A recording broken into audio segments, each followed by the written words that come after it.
في جميع ابوابه. فالمستحقات الاقتصاديه والاجتماعيه في غايه الروعه.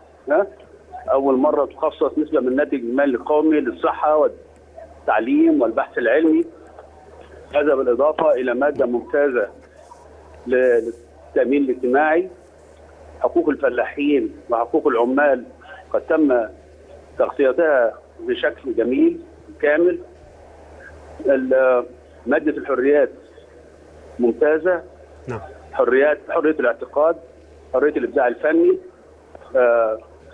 مساواه بين الرجل والمراه في جميع المجالات، ماده ضد التمييز بكل اشكاله، والتمييز الان يعتبر جريمه.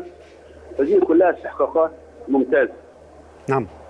طيب ايوه فندم. بالنسبه يا فندم للمواد اللي تم يعني تاجيلها بسبب عدم حصولها على النصاب القانوني، يعني 229 و230 43 و44 و47، هتعملوا معاها ايه يا فندم؟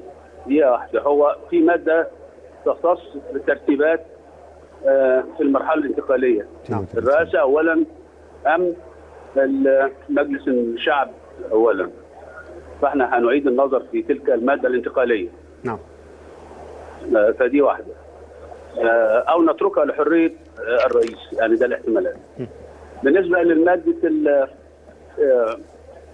تنظيم الانتخابات مجلس الشعب ونسبها، دي هتربط بماده التمييز النسبي، لان مش ممكن لقينا من الصعوبه ان نقول ان في تلتين فردي وتلت القائمه، وفي نفس الوقت بنطلب من المشرع ان يمثل او يعمل على تمثيل العمال والفلاحين والشباب والمرأة والأقباط وذوي الإعاقة والمصريين في الخارج كلهم في داخل هذا النظام.